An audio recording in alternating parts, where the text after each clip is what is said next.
নমস্কার সকলকে সুতপার গৃহকোণে স্বাগত। আজ শ্রাবণ মাসের প্রথম সোমবার, মহাদেবের আরাধনার দিন।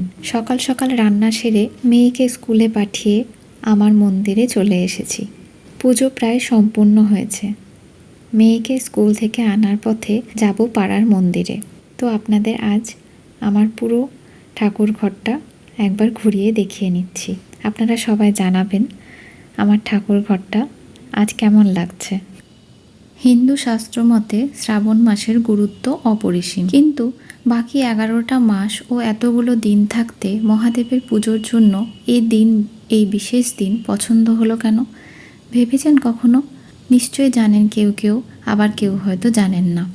এই নিয়ে বিশেষভাবে অন্য একটা ভিডিও তৈরির ইচ্ছে আছে। তবে আজ এইটুকু বলি, সনাতন ধর্মমতে মনে করা হয় এই মাসে সোমবারের উপবাস করলে সমস্ত মনস্কামনা পূরণ হয়। বিশেষ কিছু নিয়মনীতি মেনে শ্রাবণের সোমবার পালন করলে দেবাদিদেবের মহাদেবের আশীর্বাদ পেতে পারেন। আসল কথা হলো সবটাই বিশ্বাস।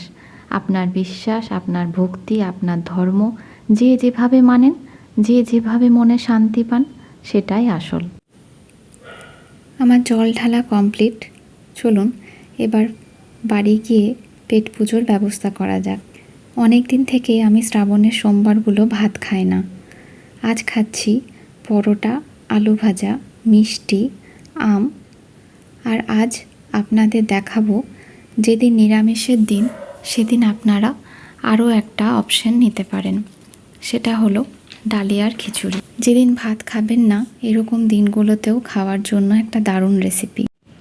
তার আগে প্রতিদিনের মতো আপনাদের সবার কাছে অনুরোধ, চ্যানেলটিকে প্লিজ সাবস্ক্রাইব করবেন।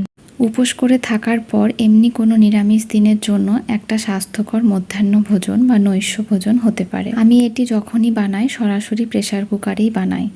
আপনারা চাইলে কড়াই বা অন্য কোনো পাত্রেও বানাতে পারেন। প্রেসারে 2-3 চামচ সর্ষের তেল দিয়েছি। কেটে ধুয়ে রাখা আলু, ক্যাপসিকাম, পেঁপে, বিনস আর সোয়াবিন দিয়ে হালকা আঁচে ভাজতে ভাজতে হলুদ গুঁড়ো, নুন, জিরে গুঁড়ো দিয়ে মিশিয়ে নিয়েছি।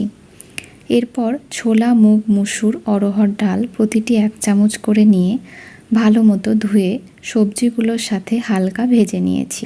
এরপর 1 কাপ মতো ডালিয়া ধুয়ে জল ঝরিয়ে দিয়ে দিয়েছি প্রেসারের মধ্যে।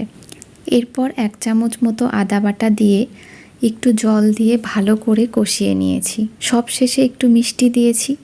যাদের মিষ্টি পছন্দ নয় তারা স্কিপ করতে পারেন। আদার কাঁচা গন্ধটা চলে গেলে প্রেসার বন্ধ করে 3টে থেকে 4টে সিটি পর্যন্ত অপেক্ষা করুন। আমি মোটামুটি এখানে আমার পরিমাণ অনুযায়ী 3টে সিটি পর্যন্ত অপেক্ষা করেছি। তারপর তৈরি আমাদের স্বাস্থ্যকর ও সুস্বাদু ডালিয়ার খিচুড়ি। ওইদিকে মাম্মা আবার খিচুড়ির সাথে বেগুন ভাজা খেতে চেয়েছে, ওর জন্য 2টো বেগুন পিস ভেজেছি। আমরা খাই না দুজনে, কিন্তু মেয়ে খিচুড়ির সাথে বেগুন ভাজা ভালোবাসে।